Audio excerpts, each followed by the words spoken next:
मऊगंज विधायक प्रदीप पटेल का सियासी ड्रामा जारी है।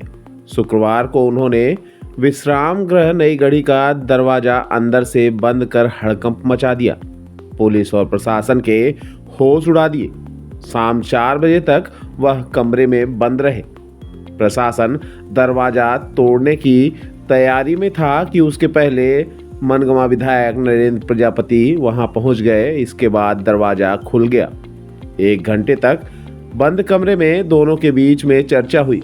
इसके बाद दरवाजा खुलता और बंद होता रहा। शुक्रवार को मऊगंज विधायक प्रदीप पटेल से मिलने संघ के विभाग प्रचारक भी पहुंचे थे। आपको बता दें कि देवराम महादेवन में धारा 163 के उल्लंघन के मामले में मऊगंज विधायक प्रदीप पटेल को नई गढ़ी के विश्राम गृह में नजरबंद किया गया है। शुक्रवार की सुबह जब प्रशासन ने दरवाजा खुलवाया तो वह खोलने को तैयार नहीं हुए। कमरे को अंदर से बंद कर लिए। इसके बाद हड़कंप मच गया।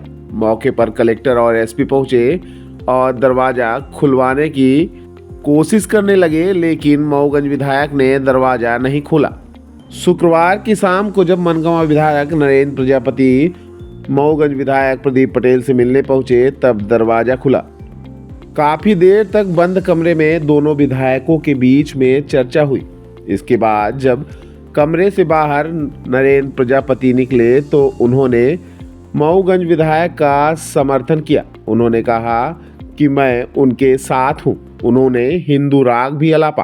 माननीय विधायक जी से बातचीत हुई और ये विषय भी आया जो अनधिकृत वहाँ पर जो अतिक्रमण है उसे प्रशासन के द्वारा हटाया जाना चाहिए।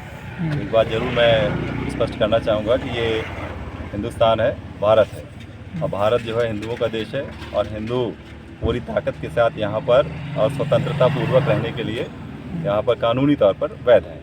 अब यदि कोई भी अतिक्रमण कहीं पर किया जाता है, यहाँ पर मैंने जैसे भी जाना कि वो सरकारी ज़मीन है, तो सरकारी ज़मीन पर अतिक्रमण है, प्रशासन भी लगा हुआ है कि उसे शीघ्र अतिशीघ्र हटाया जाए। अब एक बात जरूर आती है कि जो पहले नोटिस दिया गया था प्रशासन को, किन कारणों के चलते उन्होंने नहीं हटाया। अभी मेरी कलेक्टर साहब से भी बात हुई और एसपी मैडम से भी बात हुई कि 29 तारीख तक के लिए एक डेडलाइन है, सुप्रीम कोर्ट का ऑर्डर है, तो उसके पश्चात जो है उसे डिमोलिश किया जाएगा। और अगर संभावना ये बनी कि हो सकता है दूसरा पक्ष जो यहाँ पर मतलब प्रयास कर रहा है, तो हो सकता है वो भी स्वयं ही मान ले इस बात को कि ये अतिक्रमण है और हम लोग जो है सरकारी ज़मीन को जो बेजा कब्जा है उसे हम स्वयं ही हटाने के लिए तैयार हैं।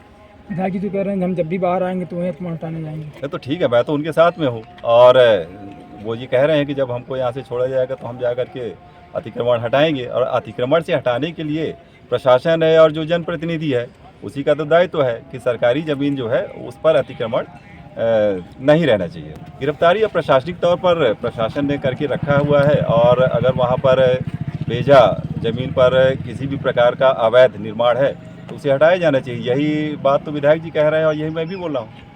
नाराजगी है, कमरा बंद किए अंदर से। नाराजगी, अब कमरा बंद है, मैं तो मिल के आया, मेरे से तो कोई नाराजगी नहीं। डॉक्टर चेकअप नहीं कर पाए खाने पीने में? चेकअप अब डॉक्टर्स लोग आएंगे, टीम चेकअप करिए। अभी वो स्वस्थ हैं, ठीक ठाक हैं और अभी तो मेरी बातचीत हुई, लगभग मैं 1 घंटे तक अंदर रहा। कई विषयों पर बातचीत हुई और ये भी बात हुई कि भाई जब हमें अगर यहाँ से छोड़ा जाएगा, रिलीज़ किया जाएगा तो मैं जा कर के वहाँ पर अतिक्रमण को हटाने के लिए प्रयास करूँगा। तो मैंने भी कहा कि भाई ये बात तो बिल्कुल ही उचित है और प्रशासन भी इसी बात के लिए लगा है कि जो बेजा कब्जा है वहाँ पर उसे यथाउचित हटाया जाना चाहिए।